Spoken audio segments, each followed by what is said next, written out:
Tá, tô botando para gravar. Gente, sempre que vocês puderem, me lembrem de botar para gravar, porque às vezes eu esqueço. Aí eu lembro no meio da aula. E começa a gravar, gente, que lerdeza.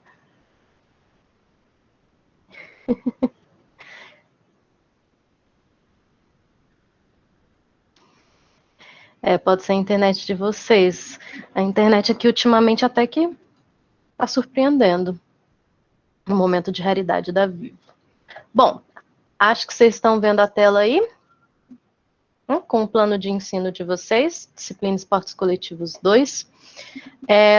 A princípio, essa disciplina, a carga dessa disciplina seria distribuída de outra forma. Seria ou meio a meio, 30 horas teóricas, 30 horas práticas, ou até mais prática do que teórica.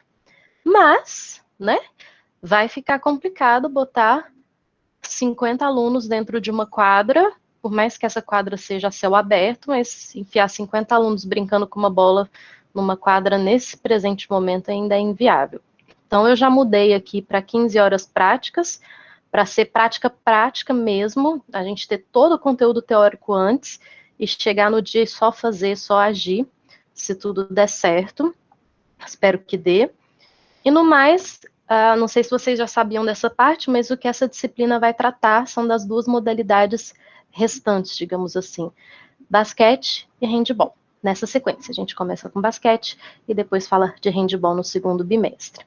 E aí, envolvendo essa disciplina, essas duas modalidades, a gente vai ver desde história, como surgiu, como que evoluiu para ser o que é hoje, até coisas bem específicas do tipo, qual é a cinesiologia dentro do basquete, dentro do handball, baseado na cinesiologia, quais são as lesões mais comuns, quais seriam os trabalhos de fortalecimento mais necessários para equilibrar essas lesões. Vamos falar também de métodos de ensino e aprendizagem em relação ao nosso conteúdo, como que eu ensino um conteúdo de basquete, de handball, quais são as metodologias que já existem ou as ferramentas que já existem para a gente poder trabalhar esse conteúdo. Um grande diferencial da nossa profissão é que o nosso conteúdo é pouco teórico, né? Quando a gente vai trabalhar de fato, a gente estuda muito para, na hora de trabalhar, agir. Na hora de trabalhar, a gente praticar e não continuar na teoria. Então, a gente tem que entender como que a gente chega lá na prática, como que a gente se prepara para chegar lá e praticar, dar aula, aplicar os fundamentos e a teoria que a gente aprende. Então, a ideia é que a gente se prepare para que no final vocês apliquem o que a gente preparou, o que a gente pôde aprender aqui, tá?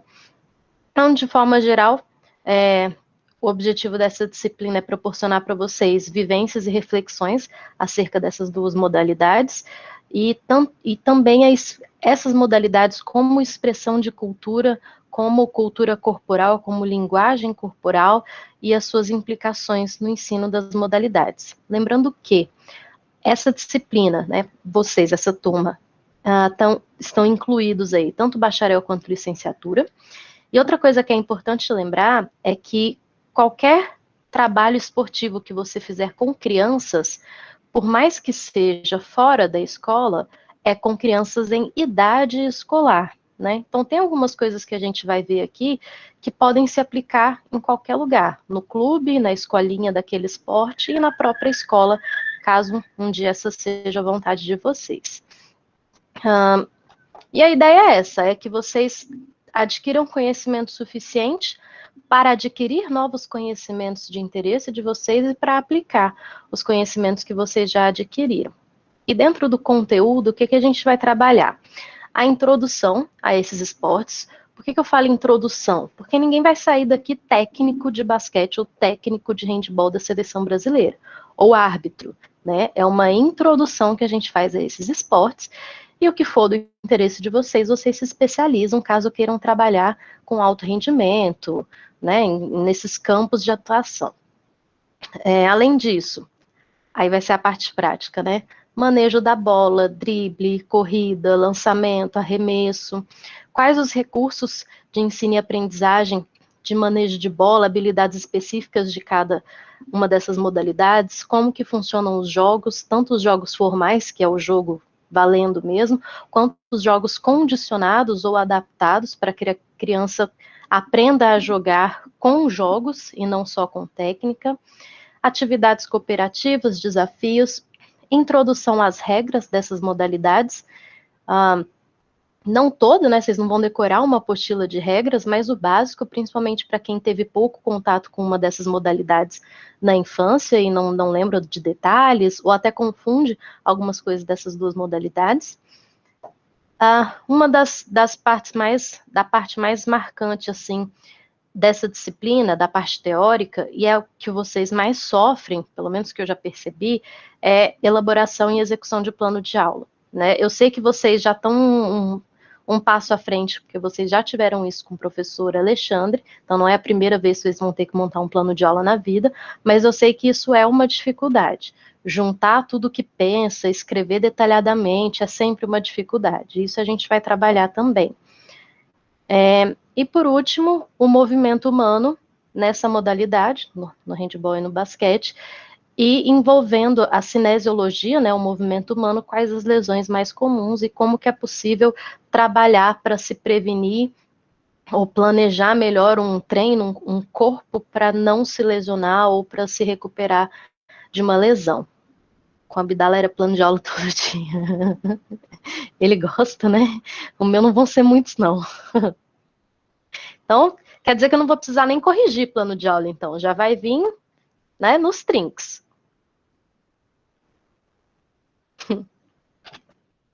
Mas que bom que vocês já tiveram isso com ele, né? Assim dá para sobra mais tempo para mim, para falar das modalidades, da modalidade propriamente dita. Ele já fez essa parte chata para mim. Ai, gente, fazer plano de aula eu sei que é cansativo. Quando eu trabalhava com essas modalidades esportivas, fazia parte do contrato mesmo, a elaboração eram 2 planos de aula por semana, porque eram 2 aulas por semana, em dupla, né? A gente dava aula em dupla. Então, podia ser ou cada um faz um plano, ou os 2 fazem um plano juntos. Mas a gente tinha que entregar o plano com uma semana de antecedência, porque o professor tinha que olhar, o professor responsável tinha que olhar, corrigir se fosse necessário. Eu e o meu colega, a gente tinha que conversar, porque senão cada um pensava uma coisa e no fim não virava nada. Então, eu sei que depois você pega o jeito, fica um negócio automático, assim. E eu sei, depois, né, na minha prática, na vida, tanto com esporte quanto com as aulas da faculdade, eu sei que ficou um negócio muito fácil, muito automático planejar uma aula. Eu já dei aula pensando assim, amanhã eu vou dar aula, sei lá, de vôlei. O que eu preciso? Pegar uma folha em branco, escrever assim, tais exercícios, já sabendo qual é o tempo que cada exercício ia levar, e pá, em 5 minutos eu fazia uma folha de plano de aula, ia lá, aplicava a aula e dava tudo certo. A vantagem é que depois que você aprende, tá aprendido, né? Aí as coisas dão certo. Eles fizeram uns 15 planos de aulas e o seu ainda não é bom, Lorena? Ô, xará, não é possível. Vamos mudar isso agora. Então, em relação a recursos e técnicas, além da própria aula aqui, nosso encontro virtual e os recursos que esse encontro permite, vamos tentar fazer a parte prática numa quadra ou num campo, o campo para dar espaço entre vocês, a ideia é essa, e vamos ver o que dá para fazer, né? A gente vai usar metodologias ativas, em alguns momentos vocês vão participar mais da aula, não vou ser só eu dando aula o tempo todo, vocês vão ter alguns trabalhos e a gente vai trocar algumas ideias durante a aula, até para não ficar sempre a mesma coisa, né, toda semana, toda aula. Tem semana que a gente não vai ter aula, que eu vou passar atividade para vocês, ou material de leitura ou atividade, aí a gente não se encontra, até para não ficar muito maçante. A vantagem dessa disciplina é que dá para ela ser menos maçante, não precisa ser aquele tanto de conteúdo toda aula e tal, dá para ser um pouco mais light, o que equilibra a vida de vocês, que eu sei que vocês têm outras disciplinas para pegar aí no pé de vocês, né? Em relação à nota, a princípio eu separei dessa forma, já era combinado, né, com a coordenação de que as avaliações valeriam 4 pontos e demais atividades de trabalho somariam 6 pontos, para fechar os 10. Eu já tentei dividir quais são essas outras atividades que vão valer cada nota. Então, por exemplo, No primeiro bimestre, antes da prova, vocês vão ter um teste, que vale até 1,5. Eu vou passar uma tarefa de cinesiologia e lesão no esporte, que vai valer 2 pontos. A última tarefa do bimestre, que vocês vão entregar no dia da prova, é uma criação de um jogo. Eu ainda vou explicar isso depois, mas só para vocês saberem quais são. Então, tem essa pontuação. No segundo bimestre, tem uma tarefa a menos, até para não sobrecarregar, porque tenho certeza que a gente vai chegar novembro, dezembro, morto e acabado, tanto vocês quanto nós professores. Então, eu diminuí uma tarefa para vocês se dedicarem mais a uma tarefa só, terem mais tempo para uma tarefa só. Então, ainda vai ter uma tarefa de cinesiologia e lesão no esporte, e a outra tarefa é a do plano de aula. Vantagem, vocês já sabem fazer um plano de aula, pelo menos o básico, dá para fazer bem feito, para tirar uma nota boa, sem grandes dificuldades, né? E a avaliação bimestral, valendo 4 pontos, ok? Em relação às referências bibliográficas, elas estão aqui. O que está na bibliografia básica é porque tem na biblioteca virtual de vocês, que agora vocês têm acesso, e essa complementar, esse livro aqui especificamente, que eu achei bem interessante, que é Pedagogia do Desporto, ele tem na biblioteca também, eu pesquisei. E aí, eu não sei se vocês usufruíram da biblioteca no semestre passado, mas eu até deixei separado aqui para mostrar para vocês. Não sei se vocês vão lembrar, mas quando vocês entram no portal de vocês, aquele lugar que vocês veem as notas, as faltas, vocês clicam aqui nessas URLs externas, minha biblioteca, faz o login.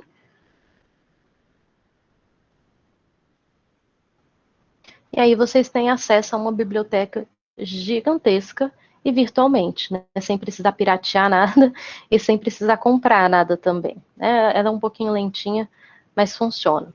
E aí isso é uma vantagem muito boa, vocês terem acesso a... Eu pesquisei alguns livros nessa biblioteca já, ó, aqui, ó, Pequenos Jogos Desportivos, eu estava olhando mais cedo, e Pedagogia do Desporto, que é esse que eu mostrei para vocês na bibliografia complementar. Então, chega aqui, é só abrir o livro, dá para fazer anotação, dá para fazer um monte de coisa. É uma boa base para vocês pesquisarem algumas coisas que a gente vai conversar, tá? E é a vantagem de não ter que alugar, não ter que carregar, não ter que comprar. É muito bom vocês terem essa biblioteca. No Moodle de vocês, eu comecei a mexer nele hoje só. Então, hoje eu já coloquei na primeira parte aqui, não sei se vocês viram que ele mudou o layout. Eu já joguei o plano de ensino em algum lugar, que eu não estou vendo agora onde está, mas já está aqui o plano de ensino para vocês. Material de estudo, eu já coloquei a aula de hoje, os slides, que eu vou usar agora, e um texto que serve de material de leitura para vocês. Esse texto vai complementar a aula de hoje sobre os métodos de ensino. Eu vou comentar nos slides, mas vocês vão ler com um pouco mais de cuidado depois. E aqui no Moodle, vou sempre colocar assim, na parte de comunicação, vou jogar o link da aula que a gente vai ter, como essa aqui de hoje, mas eu também mando pelo WhatsApp, porque eu acho mais fácil, mais prático, mas sempre vai ter aqui. Esse fórum vai ser fórum de dúvidas, qualquer dúvida, qualquer problema que vocês tiverem, em conteúdo ou informação geral, ele vai estar disponível para vocês conversarem. Nos dias que a gente não tiver encontro virtual, eu devo ficar disponível no chat para qualquer dúvida. Geralmente eu passo uma atividade e aí vocês, se precisarem de mim, eu estou no chat. As atividades, quando eu passar, vão estar disponíveis aqui e quando a avaliação existir, ela vai estar por aqui, tá? Em relação ao nosso cronograma, deixa eu só... a gente tinha projetado outro cronograma, porque a princípio a gente tinha uma liberdade maior de escolher o dia das provas de vocês, mas aí decidiram que vai ter que ter um dia de prova, então eu modifiquei esse cronograma hoje, antes da aula, inclusive. Como que é esse cronograma? Aquele aulão do YouTube já foi o nosso primeiro dia. Hoje, apresentação de disciplina, plano de ensino, o próprio cronograma, e dimensões do conteúdo, introdução aos esportes coletivos. Então, hoje já tem conteúdo. Não é um dia só de apresentação. Aula que vem, eu começo a falar do basquete propriamente dito. De onde surgiu, enfim, basquete. Depois a gente vai tratar um pouquinho de regras e táticas, não necessariamente numa aula expositiva, pode ser com interação ou com alguma outra atividade ou situações problema para vocês resolverem baseado nas regras. Cinesiologia e lesões no basquete, alguns exercícios avaliativos, provavelmente aquelas tarefas que eu falei para vocês, um testezinho pré-avaliação, a atividade que eu passei para vocês, que é a de jogo, e a prova. Dia 8 de outubro é a prova dessa disciplina. Ela vai ficar disponível no Moodle. No dia 15, eu devolvo a avaliação para vocês, fecho o bimestre e já começa o conteúdo de handball, com a história, a introdução, etc. Aí a mesma coisa, regras táticas, cinesiologia, um dia para atividades avaliativas. E aí, uma possibilidade, esse cronograma não é engessado e ele depende de alguns fatores além da minha pessoa, que é as práticas, né? Já foi empurrado para o final do semestre mesmo, justamente para ter maior possibilidade das práticas acontecerem, e elas aconteceriam no country pelo espaço, por ter mais espaço, para que se mantenha mais espaço entre vocês, por ter mais possibilidades da gente agir lá. E aí, não sei ainda como vai funcionar, se a turma seria dividida, ainda não sabemos. Um dia de cada vez, quando a gente chegar mais perto, a gente descobre se isso vai poder acontecer e como que vai acontecer. De qualquer forma, tem tempo reservado para essas práticas. É melhor ter o tempo reservado do que não ter, né? 3 de novembro, avaliação bimestral. Dia 10, devolutiva da avaliação e fechamento de notas. Claro que é bem provável que as notas já estejam fechadas antes disso. E mais ou menos por aqui também a prova de segunda chamada, ou substitutiva, que vocês podem fazer. Não é muita coisa não, Matheus. Nada de ser dramático. Ó, 3 aulas só de prática. Enfim, vocês vão ver que não é tanta coisa assim, não. Não é tão pesado, não é uma disciplina pesada. Acho que seria mais pesada se tivesse prática, porque aí vocês iam ter que ralar. Iam ter que suar a camisa. Ai, tá de drama. Nossa. Difícil, nossa. Ok. Então, essa primeira parte era isso. Alguém tem alguma dúvida? Por enquanto, corre uma maratona, Matheus. Cola no Rafael lá que ele tem os esquemas de maratona. Mané, Professora, tira metade. Oi. a questão da presença, você vai fazer como? Porque disse que Sim. tem que contar a presença, né? A partir da aula que vem eu já devo fazer a presença. Eu estou esperando essa semana porque eu sei que alguns alunos ainda estão com problema na secretaria e Moodle e essas coisas. Então tem gente que eu sei que a minha chamada não vai estar correta se eu fizer ela hoje. Mas pretendo manter uma chamada, mesmo que não seja para reprovar ninguém, mas para ter um controle também, né? Porque tem aluno, mas tem aluno que não presta, né? Tem aluno que fala, porque você falou que deu tal conteúdo e não deu. Aí você vai olhar, meu filho, você não veio nesse dia. Como é que você pode falar que eu dei ou que eu não dei? Então, assim, um dia de cada vez. Vou fazer chamada nem que seja para um controle interno, mas devo fazer sim.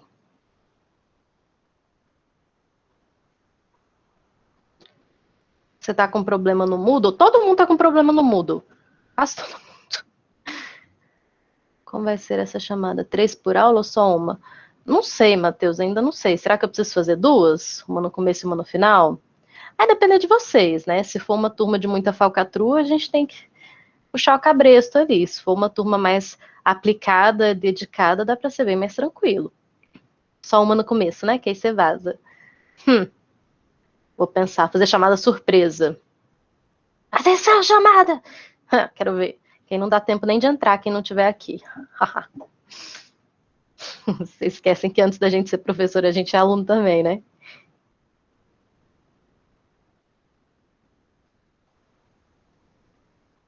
Pergunta para o Igor o que vocês são bons alunos? Olha que o Igor fala a verdade, hein?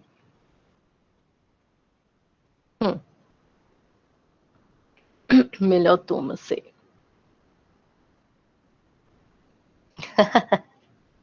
Tá, Alisson, já tô sendo boazinha, já tô falando que nem vai ser toda aula que vai ser encontro presencial, nem vem. Reclama não. Começa reclamando não.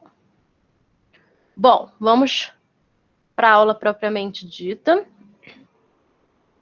Vou só ajustar aqui. Só não vejo vocês. Aí. Se não reclamar, não é aluno. Isso é verdade. Meu Deus do céu. Quando eu sou aluna, eu também reclamo. É assim mesmo.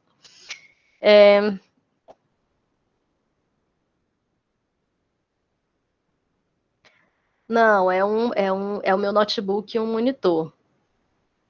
Só. Meu marido que tem 2. Eu só tenho um mesmo. Gente, vamos lá. Eu não sei o que o Alexandre já falou com vocês, então qualquer coisa vocês me digam aí, me atualizem, porque eu não lembro de ter visto o plano de ensino dele de Esporte Zoom, para saber exatamente o que vocês viram. Mas, antes de tudo, a gente vai falar de conteúdo, porque aí a gente vai falar o que é conteúdo, quais são as dimensões que esse conteúdo tem e de que forma esse conteúdo pode ser aplicado, né? Vocês podem aplicar esse conteúdo para quem você for dar aula. E aí não serve nem só para essa disciplina, serve para qualquer trabalho que vocês realizarem, né?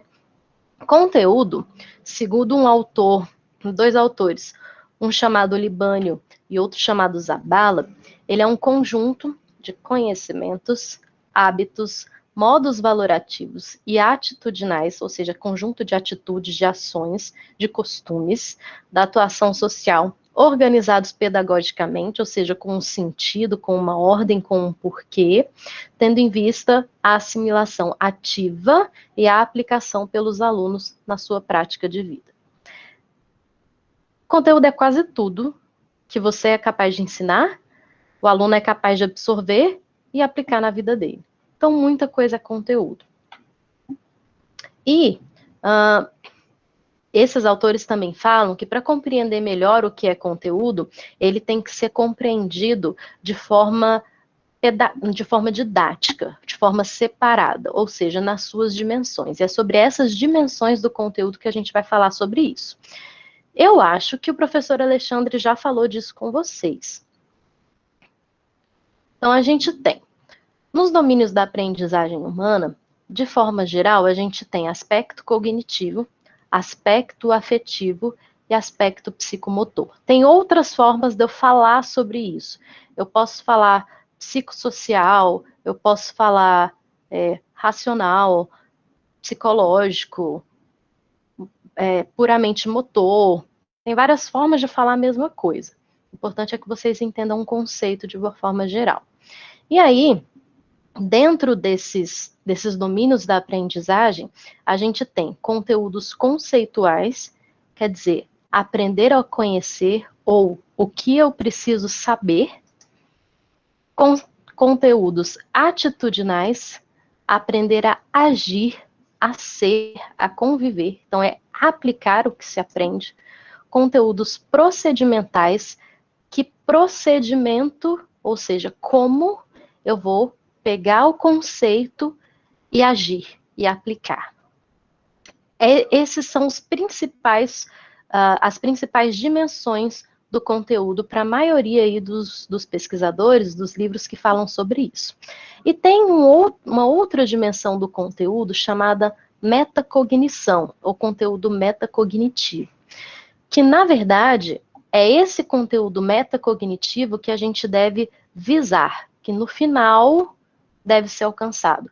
Tanto vocês como meus alunos, quanto os seus alunos lá para frente, né? Eu vou explicar cada um desses conceitos aqui, mas eu quero que vocês vejam essa imagem e entendam que o conteúdo metacognitivo é essa linha pontilhada que está de fora, ou seja, ela abrange todos os outros ou todas as outras dimensões do conteúdo. Isso vai fazer sentido, tá? Primeiro, dimensão conceitual. O que eu preciso saber para ensinar? Então, eu vou dar aula de basquete, eu vou dar aula de handebol para vocês. O que que eu, como professora, preciso saber primeiro para passar para vocês? Eu preciso saber a história, eu preciso saber algumas das habilidades motoras, eu preciso saber um pouco de técnica e tática, eu preciso saber o que eu vou falar. É o conceito que eu vou tratar. Então, eu preciso saber como que eu vou transmitir o conhecimento, no nosso caso aqui das modalidades coletivas, desde a história e influência atual até as habilidades motoras, até a técnica, até a tática, aquele conjunto básico para eu começar a passar para vocês qualquer conteúdo. Então, primeiro eu preciso saber o que eu preciso saber, para depois eu fazer alguma coisa por vocês. Então, na prática, eu preciso ser capaz de refletir e de dissertar sobre, nesse caso aqui, como que surgiu o esporte, por que ele surgiu dessa forma. A gente vai ver o porquê do basquete ter surgido da forma que surgiu, por que o basquete é num ginásio fechado e tem espaços mais abertos para se jogar handball, a gente vai entender o porquê disso. Quais as mudanças o esporte sofreu ao longo dos anos e por quê.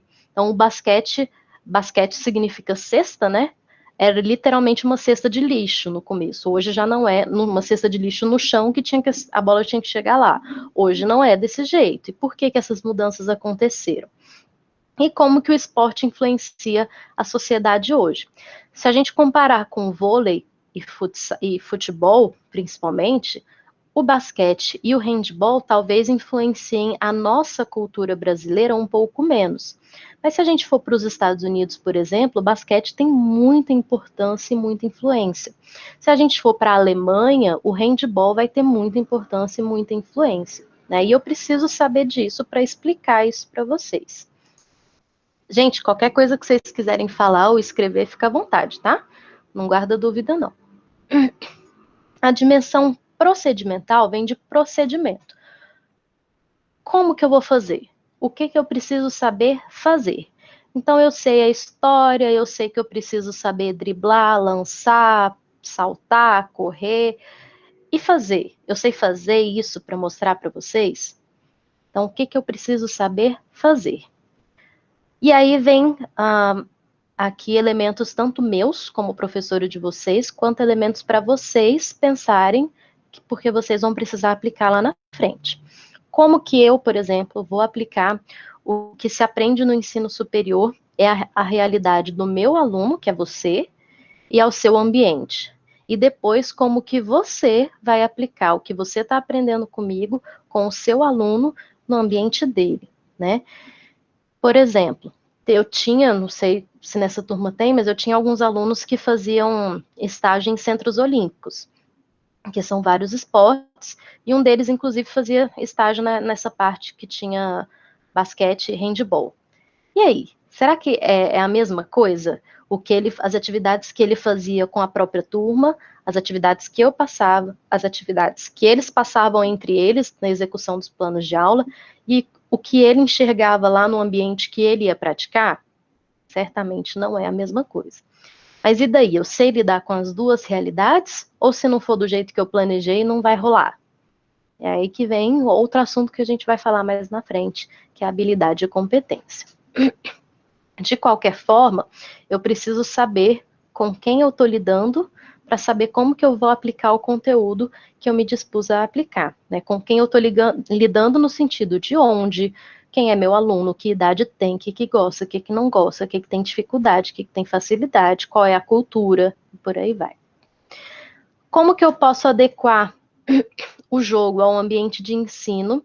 Lembrando que você, como professor de educação física, você não se limita a ensinar a técnica de uma modalidade. Né? A nossa área, ela também ensina valores socioafetivos, valores... a gente molda um cidadão a partir da educação usando o corpo como ferramenta, né? Então, como que eu posso adequar o jogo ao ambiente de ensino? Como que eu posso progredir as habilidades do aluno, desde as mais rudimentares às mais especializadas? Então, o aluno que chega para você com determinada idade, ou ele corre, ou ele quica a bola. Se ele fizer as duas coisas, uma delas vai dar errado. Se for uma criança muito nova, ou se for uma criança muito com muito pouca aptidão. E aí, como que eu trabalho essa criança? Começo de onde? Vou para onde depois? O que eu faço primeiro? Por aí vai. Como que eu vou trabalhar a inteligência espacial, que é necessária em qualquer esporte, né? Aquela habilidade de mudança de direção, de olhar para todos os lados antes de jogar a bola. Isso é inteligência espacial, aquele cálculo de força, velocidade que eu preciso inferir na bola para que ela chegue ao meu alvo, ou num passe, ou num arremesso. Ninguém nasce com esse tipo de inteligência amplamente desenvolvido, se aprende. Então, cabe ao professor conseguir trabalhar esse tipo de inteligência também, além da inteligência motora, que é o movimento em si, a inteligência espacial e, claro, a inteligência emocional. Querendo ou não, você vai ter alunos, seja na escolinha que você for trabalhar, no clube ou numa escola, que pode ser altamente habilidoso na técnica de uma modalidade e não tenha a inteligência emocional desenvolvida. Aquela criança que dá birra com tudo, que não sabe perder, que agride o colega, que não sabe para onde mandar a sua frustração e sai explodindo para todo lado. Isso também é trabalhado com a gente, na nossa profissão, principalmente quando se fala de esporte. E mesmo que não esteja falando mais de uma criança, não quero trabalhar com criança, eu vou trabalhar com adulto, eu vou trabalhar com alto rendimento, qualquer atleta que não tenha inteligência emocional bem desenvolvida também não vai ter um grande desempenho. Porque não é só chegar e aplicar a técnica. Tem que ter a tática, e a tática está ligada à capacidade de resolver problemas, e para isso a gente precisa de equilíbrio emocional. E está ligada a toda a pressão que vem em cima de um atleta, né? Não sei se vocês lembram, eu nem sei se foi na última Copa, porque faz tempo que eu não acompanho isso direito, mas teve jogador aí em alguma Copa de futebol que arregou, que começou a chorar, que não deu conta, que o emocional atrapalhou o físico, né? Dizem que aquela Copa que a gente perdeu também, não sei se foi em 94, 98, que o Ronaldinho também não teve equilíbrio, né? Desandou, e aí o time inteiro desanda. Então, a inteligência emocional faz parte do nosso trabalho corporal também, né? E aí, na prática, o que você precisa saber para ensinar o seu aluno? Né? O que você precisa aprender antes para ser capaz de passar? O que o seu aluno precisa desenvolver para praticar a modalidade que você está propondo? Quais são as habilidades específicas dessa modalidade? Já que se eu for trabalhar especificamente modalidades, uma é diferente da outra, uma vai exigir técnicas e até táticas diferentes entre si. E como que isso tudo pode ser trabalhado nas suas aulas no dia a dia. A partir do momento que eu sei o que eu preciso saber e o que eu preciso fazer, aí eu posso, de fato, fazer. Então, a gente tá planejando a aula, a gente está programando o nosso pensamento para que a gente possa chegar lá e agir com aquele pensamento. Então, a dimensão atitudinal, a atitude, o agir, o que fazer, está ligado diretamente com o plano de aula. Você aprendeu, você planejou, você vai executar tudo que você aprendeu e planejou. Então, no plano de aula, exemplos do que se tem nessa dimensão e no próprio plano de aula.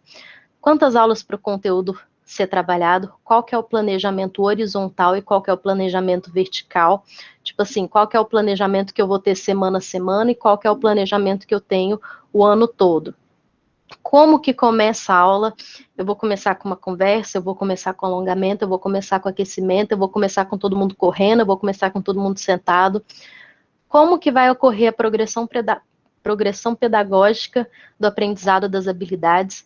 Vai ter progressão, não vai ter progressão, vai depender do método de ensino que você escolheu, no sentido de eu vou dar a bola e vou deixar a coisa rolar e a partir daí eu corrijo, ou eu vou primeiro trabalhar a técnica para depois esses alunos chegarem ao jogo. São métodos diferentes, não tem uma resposta certa. Como que eu vou avaliar o progresso dos meus alunos e a eficiência do meu método? Planejei, apliquei, deu certo? Eu tenho a capacidade de avaliar se deu certo ou não? Eu tenho a capacidade de avaliar dentro de uma turma, individualmente e o coletivo? Eu devo ser capaz de fazer tudo isso. como que eu posso fazer tudo isso? Você precisa planejar também, até para saber se você precisa mudar de estratégia para a próxima aula. Como que é possível intervir e corrigir o curso do progresso dos alunos? Então, você pensou numa atividade maravilhosa, começou a fazer, deu tudo errado. E aí, como que eu posso intervir? Como que eu posso falar, não, pera, muda isso, vem para cá, agora faz assim, agora faz uma fila, agora faz de tal jeito, para a coisa não desandar, né? E como que é possível adaptar a realidade, as atividades que você planejou à realidade dos alunos e ao seu ambiente. Então, é diferente você trabalhar no Centro Olímpico, numa escola riquíssima, numa escola média, numa escola pobre, numa faculdade. Será que eu tenho competência para trabalhar em qualquer um desses lugares? Ou eu só consigo trabalhar onde tem tudo que eu preciso do jeito que eu quero, né? Tem gente que não tem competência para se adaptar. Isso é um problema bem sério, né? E aí, de todos esses domínios que a gente viu, faltou o último, que é o conteúdo metacognitivo.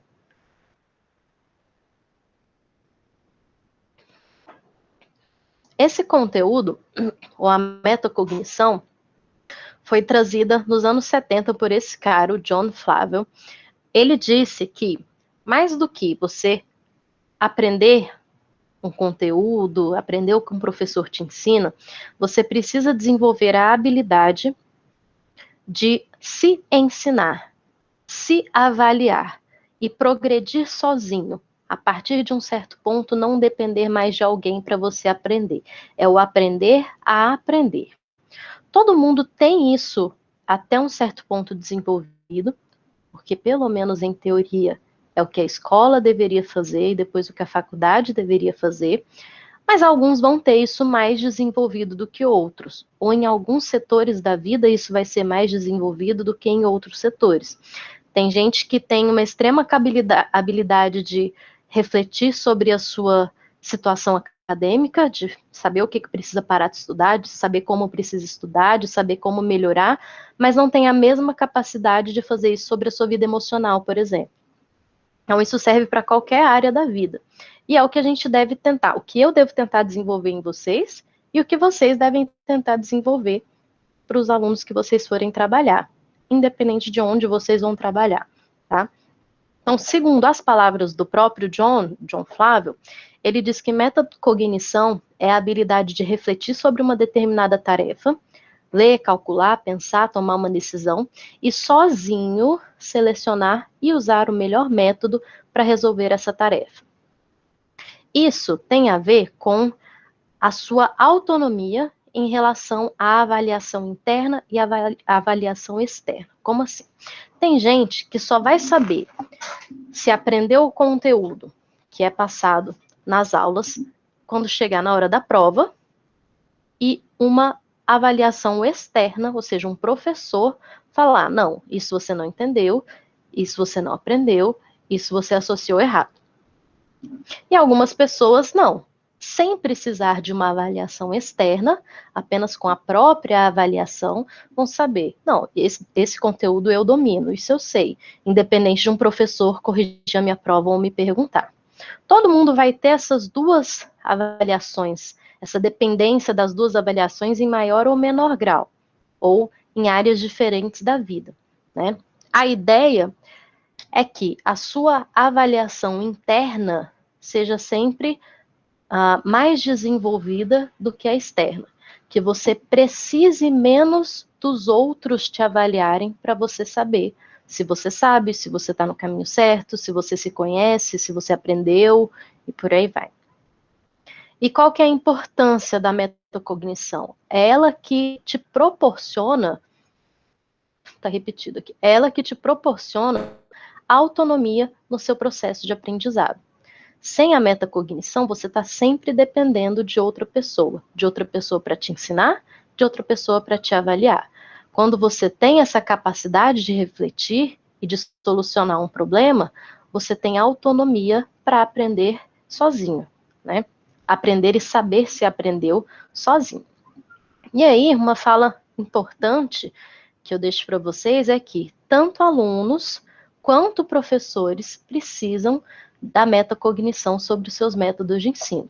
Você precisa saber como você funciona, como você aprende melhor, como você aprende pior, o que você precisa fazer para evoluir, melhorar como pessoa, como estudante, como profissional, assim como os professores também têm que ter a capacidade de parar para pensar se o método que eles estão usando não está sendo eficaz para aquela população, para aquelas pessoas, que de vez em quando a gente também tem que aprender que a gente erra e que a gente tem que mudar de estratégia. E faz bem para os dois lados, quando a gente consegue corrigir o nosso curso em relação às nossas obrigações, ao nosso trabalho, né?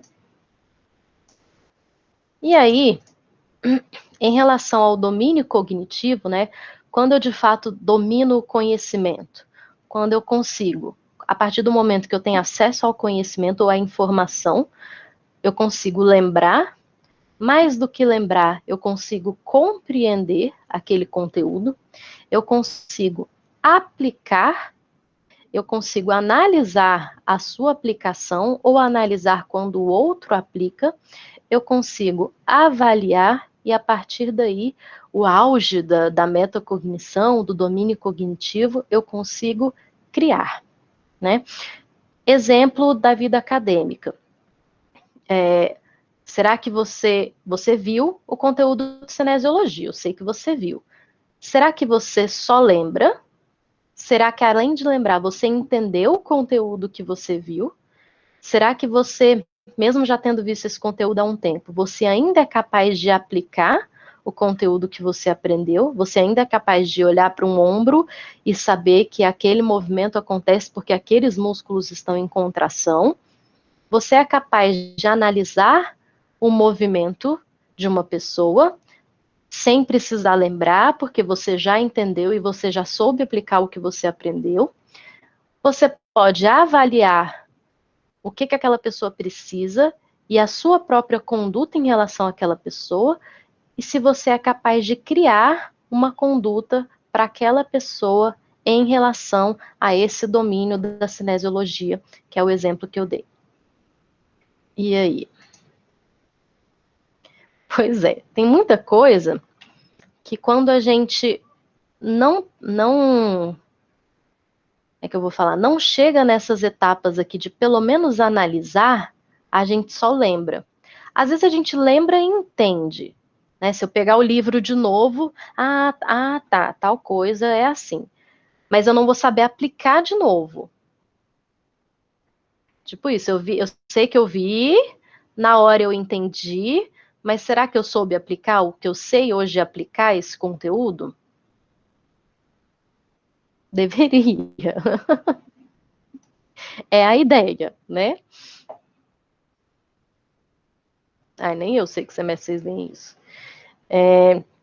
E aí, aqui estão só alguns exemplos de maneiras, né, que tornam possível se aplicar um conteúdo. São só exemplos mesmo. Eu posso comandar a aplicação do conteúdo, eu posso passar tarefas que levem ao meu aluno a ter aquele conteúdo, eu posso te ensinar e você me ensinar de volta aquele conteúdo. Foi o Abdala que deu esse conteúdo, não foi, Matheus Serra? A cinésia é dele, não é?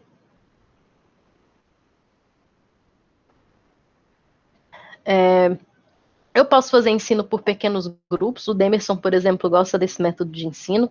Ensino individualizado, que quando eu tenho uma turma é muito difícil de acontecer, não tem como eu dar uma aula para cada um de vocês. Mas quando você dá um personal, por exemplo, esse ensino é individualizado. Descoberta guiada, eu não dou a resposta, eu vou lançando as perguntas e dando orientações e vocês concluem a resposta, chegam na resposta. E resolução de problemas, eu dou uma situação com problema e vocês solucionam esse problema a partir do conteúdo que vocês têm.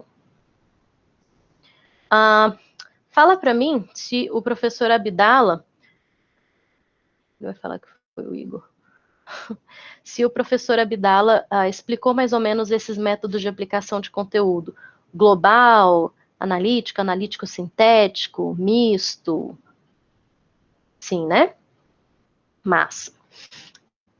essa explicação aqui é bem simplista, só para vocês lembrarem. Não existe, explicou demais.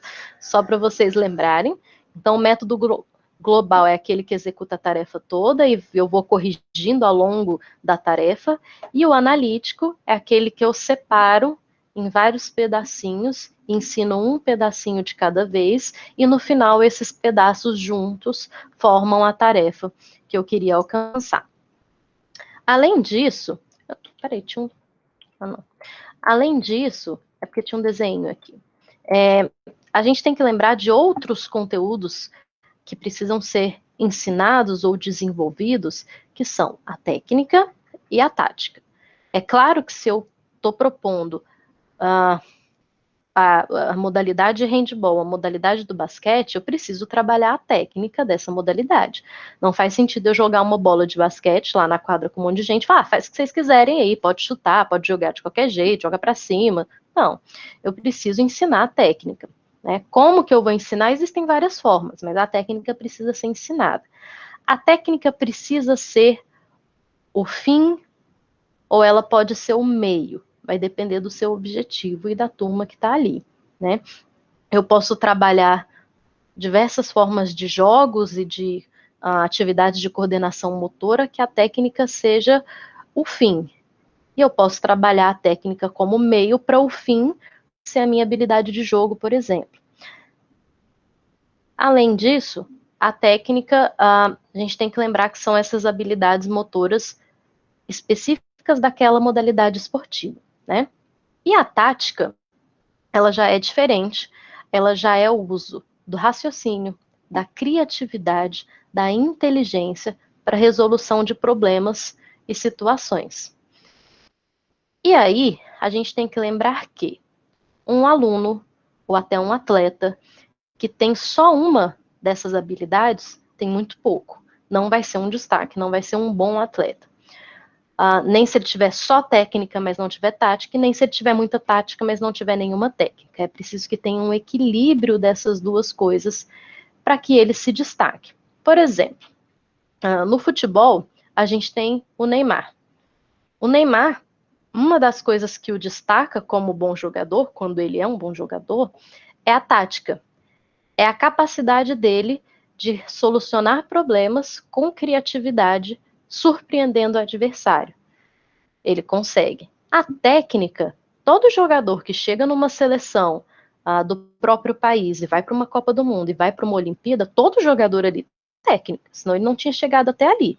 O que vai diferenciar um jogador de outro, então? Se todo mundo sabe chutar, passar, enfim, vai ser justamente a tática.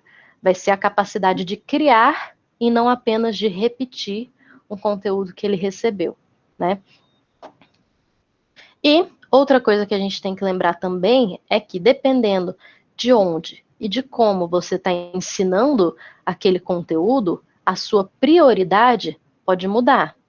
Se você está dando uma aula de iniciação desportiva ou de educação física escolar, a técnica não vai ser o que você mais vai trabalhar, porque você não está formando atleta. Você está trabalhando coordenação motora, aptidões físicas, habilidades. Em compensação, se você for para o alto rendimento, ou para quem visa o alto, se você trabalha com um atleta que visa o alto rendimento, sem a técnica ele não chega no alto rendimento. Então, o que você vai trabalhar, em qual proporção, vai depender do ambiente que você está. E aí, outra parte importante desse conteúdo é isso daqui, habilidades e competências. De acordo com essa imagem aqui, tenta definir para mim o que é habilidade e o que é competência. E como que elas interagem, digamos assim. Vai, interage comigo.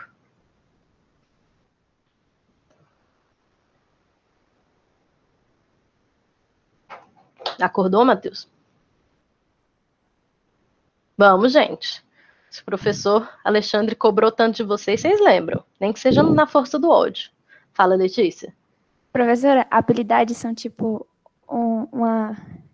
várias habilidades, né? Várias ações que a gente tem que geram a competência. É tipo, conhecimentos que a gente tem que completam a competência. É um conjunto de habilidade, é a competência, né? Foi bom. Mais ou menos. Foi bom, foi bom. Habilidade, professora, é basicamente o saber fazer, né? De forma geral, a habilidade é basicamente isso. Já a competência é um conjunto de habilidade que... Oh, meu Deus do céu, cadê a palavra? Que de forma harmônica, digamos assim, são desenvolvidas que caracterizam uma função. Por exemplo, a função profissional específica. É tipo isso. A competência é tipo um conjunto de habilidades que a pessoa consegue desenvolver para poder fazer uma determinada atividade, digamos assim. Certo, certo. O outro, Matheus, fala. Eu ia falar que a habilidade, ela não é tudo, porque não adianta a pessoa, para ela ser competente, ela tem que dominar aquela habilidade, e isso seria tipo uma via de mão dupla. Uma depende da outra. A pessoa competente seria quem sabe utilizar a habilidade da maneira correta. Então, será que eu posso falar que uma pessoa competente é uma pessoa que detém habilidades necessárias à sua função e consegue utilizá-las na resolução dos seus problemas, na resolução das suas funções? Se a pessoa tem essas duas coisas, ela é uma pessoa competente, pode ser? Tirou as palavras da minha boca, olha só. Ah, olha só. Como é que fala? Ah, esqueci a palavra. Enfim, é sincronicidade? Acho que é. Ó, eu trouxe aqui um exemplo um pouco mais prático, assim, um pouquinho só. Dentro do basquete, eu não estou nem falando de vocês como profissionais, mas como aluno, né? Ele tem diversas habilidades que ele pode ter desenvolvido aí ao longo da vida antes de chegar na sua aula de basquete, na sua aula de handball. Ele sabe pular, ele tem alguma inteligência espacial e criatividade de soluções de problemas motores ali, ele tem agilidade, ele sabe lançar, ele sabe driblar, ele sabe correr. Se ele junta tudo isso voltado para uma mesma função, se ele consegue, como alguém disse aí, de forma harmônica usar tudo isso, ele vai ter a competência de jogar basquete. Mas eu também posso ter várias dessas habilidades e não conseguir juntar tudo e não jogar basquete. Eu posso saber pular, eu posso saber lançar, eu posso saber driblar, mas não joga basquete, não vira o basquete. Eu tenho as habilidades, mas eu não consegui trabalhar essas habilidades de forma harmônica para desenvolver a minha competência, né? E é impossível ter competência sem que eu tenha desenvolvido as habilidades em harmonia, né? Outra coisa que eu ia falar. Uma coisa muito importante, aqui eu dei o exemplo só do basquete, mas na vida de vocês, né? Um exemplo importante. Todos vocês vão sair da faculdade com o mínimo de habilidade, porque todos vocês fizeram o mesmo curso, vão ter o mesmo diploma. Claro que não é as mesmas habilidades ou a mesma quantidade de habilidades. Tem uns que são superiores, tem uns que ficaram ali naquela média. Mas o mínimo do mínimo, todo mundo sabe, porque todo mundo formou, né? Das pessoas que formaram. Será que das pessoas que formaram, o que vai separar vocês no mercado de trabalho se as habilidades são muito parecidas? A competência. Justamente a competência. Então, todo mundo fez cinesiologia, todo mundo fez basquete e handball. O que vai diferenciar quando você chegar lá para pedir emprego no Centro Olímpico? O que te diferencia da sua concorrência? Vai ser a sua competência. E aí, essa competência aqui não vai estar só na habilidade de lançar, de escrever um plano de aula, das coisas que você aprendeu na faculdade porque tinha que aprender. Isso também vai estar na sua habilidade de comunicação, na sua capacidade de relações interpessoais, na sua capacidade de inovação, na sua capacidade de autoavaliação, ou daquela metacognição para saber onde você pode melhorar e onde você pode mudar o seu agir, dentre outras coisas, né? Uma coisa que Já me falaram, quando eu comecei a trabalhar em ensino superior, já tinham me falado isso, logo que eu comecei, e eu vi que é verdade. E agora, nessa tal de pandemia, que pegou muita gente, todo mundo de surpresa, também se mostrou um diferencial muito grande, que é a habilidade de se adaptar é uma das coisas mais importantes para formar a sua competência. Por quê? Por exemplo, eu fiz aula na UNB, quando eu era aluna, e tinha lá 50 bolas de vôlei, 30 bolas de basquete, um ginásio com 3 quadras, mais quadra externa, mais um monte de coisa. E se, quando eu cheguei para dar a minha primeira aula fora da UNB, depois de formada, não era a mesma coisa, não era o mesmo material que eu tinha disponível. E aí? E se eu só chegasse e falava, eu não tenho uma bola para cada aluno, eu não tenho um ginásio coberto que não me deixa pegar sol, eu não vou jogar não, não vai dar para fazer não vai dar não vou trabalhar assim não. Eu não tinha durado nada nesse emprego. Eu tive que me adaptar à realidade que eu estava vivendo. E se não fosse por isso, se eu não tivesse ficado lá pela minha falta de capacidade de me adaptar, outra pessoa teria essa capacidade e teria ficado com o meu lugar, com a minha vaga. Isso está acontecendo agora, em muitas áreas, não só na minha, mas em muitas áreas na pandemia. As pessoas mais rígidas têm menos capacidade de se adaptar, de falar, ok, vamos mudar, tá bom, vamos tentar de outro jeito, vamos pensar na solução e não no problema, estão sendo deixadas para trás. Porque o mercado precisa de gente que age, não de gente que reclama, sabe? Não tem gente que é assim, que só reclama, chega uma situação nova e vira um desastre. E tem gente que chega uma situação nova e fala, então dá para fazer assim, então dá para fazer assado, então vamos tentar, então vamos. Se essa pessoa que vamos, te diferencia de muitas outras no mercado. Isso daí, vocês podem ter certeza, viu, gente? Eu já vi isso muito de perto. É muito de perto, de ter coleguinha com a mesma habilidade, digamos assim, o mesmo conhecimento que eu, mas que ficou para trás, porque não era pau para toda obra, não era vamos, era aí ficou para trás, né? E cada um com seus problemas, porque eu quero ir para frente. Então, essa é uma capacidade, uma habilidade a ser desenvolvida para o futuro de qualquer profissão, futuro de vocês. Falou que você quer um futuro na vida? Então tenham essa flexibilidade, essa capacidade de se adaptar para qualquer coisa. Outra palavra que estão usando muito nesse sentido, uma palavra mais meio que virou moda, é a palavra resiliência, né? Você ser capaz de se dobrar, mas não quebrar. Você ser capaz de chegar perto do chão, mas não cair. É o exemplo do bambu. Não sei se é algum ditado chinês, alguma coisa assim, mas tem a história do bambu. Existem bambus que alcançam 3, 4 metros de comprimento, de altura, e a raiz do bambu é isso daqui. O bambu não tem raízes profundas, não é igual uma mangueira, né, uma árvore assim. E bate vento e o bambu, o que faz? Ele dobra para um lado, dobra para o outro, mas ele não quebra. Ele vai conforme o vento, conforme a música. Ele não quebra, não quebra, não quebra. Enquanto você vê que quando tem umas tempestades aí, vai uma mangueira, vai um abacateiro para o chão, se fosse um bambu, continuaria intacto, como se nada tivesse acontecido.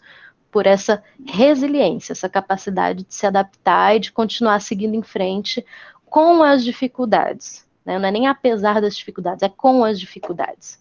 Porque são as dificuldades que moldam a nossa habilidade de adaptação, né? Ou que jogam a gente num buraco e você fica lá no fundo do poço pro resto da vida. Até aprender a se adaptar. Né? Também odeio esse tipo de gente. Matheus, tem paciência de gente que reclama demais, não. Tem um filme, não é do tempo de vocês, mas, para quem nunca viu, super recomendo um filme que chama Patch Adams. Vocês já viram esse filme? Era com aquele cara que morreu, o Robbie Williams. Ele... Acho que chama Patch Adams mesmo, não sei se deve ter outro nome em português. Mas tem uma parte do filme que ele fala que a gente tem uma mania.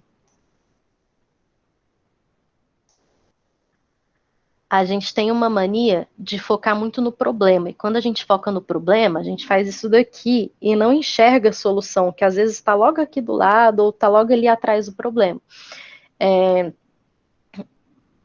Quer ver um exemplo prático? Vocês já viram isso acontecer com alguém ou vocês já fizeram isso. Ou vocês já fizeram isso? Já viu quando vocês... Imagina quando vocês estavam... alguém estava dirigindo junto com vocês, e aí, tipo assim, tem 3 faixas. Ok, a faixa da esquerda é a de correr. Aí tem uma pessoa devagar na faixa da esquerda. As outras 2 faixas estão livres.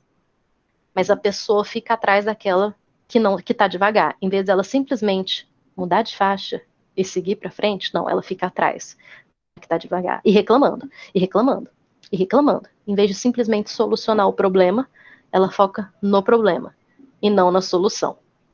Isso acontece muito, é um exemplo muito simples, mas que acontece muito. E nesse filme, ele tem uma brincadeira que é justamente você ser capaz de enxergar além dos problemas. Que é o cara pergunta, quantos dedos tem aqui? Ele chega pro cara e pergunta, quantos dedos tem aqui? Se você olhar pro problema, você enxerga 2. Se você olhar além do problema, você olhar para a pessoa que está te perguntando, sabe quando cruza a imagem no olho assim? Aí esses 2, quando você cruza o olhar, viram 4. Aí a resposta certa seria além do problema e não o problema. Né? Não sejam esse tipo de pessoa que só pensa no problema, sejam um tipo de pessoa que propõe a solução, que age. Isso garante o emprego, gente. Tô falando sério, isso garante o emprego de vocês. De verdade. Ai, tem que ver o filme, não é viagem não, o filme é lindo. Ver o filme, Pat Adams, dever de casa, ver o filme do Pat Adams. Deixa eu ver se eu... Ah, e esse filme é baseado em fatos reais, tá? Pat Adams é uma história, como é que fala? Bibliográfica? Biográfica. Não é brisa, não. Nem isso eu uso. Ó, tá aqui, Wikipédia, para vocês verem. É um filme lindo, gente, de verdade. É um filme lindo. Olha, ele ganhou o Oscar. Eu não sabia que tinha ganhado o Oscar. Mandei o link da Wikipédia, né? Mas não deve ser difícil de achar, não. Talvez até no YouTube tenha. E para quem usa torrent, fica mais fácil ainda. Não falei isso. Gente, alguma dúvida por hoje? Por enquanto? Ah, larga de ser preguiçoso. Olha você no YouTube, oxe. Ai, ai, ai. Em Busca da Felicidade é massa também, mas eu confesso que esse me tocou mais. Tarefa do Matheus, buscar o link no YouTube, sem reclamar. Para ter certeza de que você entendeu o que eu falei na aula de hoje. Caraca. E quando eu souber qual é a cara de vocês, porque agora eu não sei ligar nem o nome da pessoa, mas ainda vou saber a cara de vocês.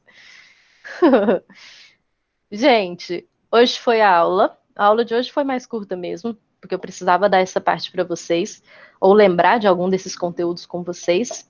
Aula que vem. Ah, tá. Aula que vem, olha só.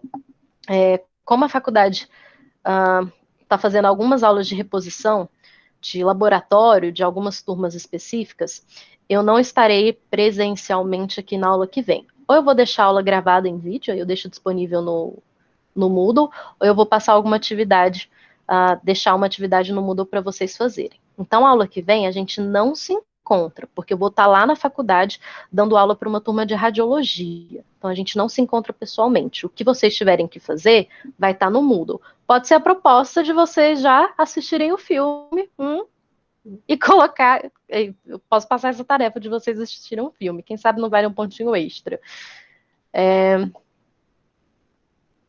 Vou colocar o cronograma lá no Moodle. A aula de hoje também era para fechar esse cronograma com vocês, explicar, e se tivesse que mudar alguma coisa, eu mudava só uma vez. Aí agora que a gente já fechou, eu vou disponibilizar ele no Moodle também, junto com o plano de ensino, tá? E que são 2 pontos para quem vai... Ai, que idiota. Tem na Netflix? Olha, que show. Melhor ainda. Ah, Rafael, que gracinha. Arrasou. Tá vendo, Matheus? Aprende. É assim que a gente faz. Em vez de reclamar, já disponibiliza. Né? Fica a dica. Gente, a aula de hoje é isso. Aula que vem a gente não se encontra e o que vocês tiverem que fazer vai estar no Moodle disponível para vocês. Aí na outra aula a gente se encontra normalmente, tá? Eu vou pensar nessa história de ponto extra. Vai depender de vocês. Primeiro vocês fazem o que eu pedi, depois a gente conversa desse ponto extra, tá? É quase que eu desliguei aqui. Deixa eu interromper a gravação.